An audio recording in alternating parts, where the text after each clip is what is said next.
Endi Ali ibn Abi Tolibni qarang. Bir dona xurmoniga yarasha ishlab, bir dona xurmoni olib Fatima Zahroning oldiga kelyapti.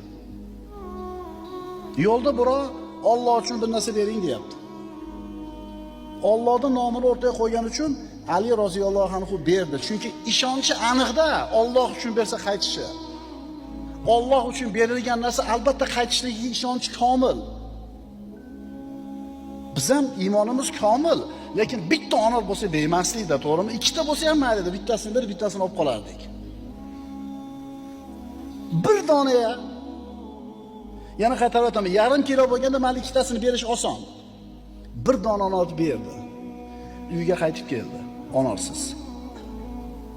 Nima bo'ldi keyin qissani davomida? Qani onor Fatimani? Onor yo'q, biroz so'radi, berdim deb turdi, eshik taqilyapti.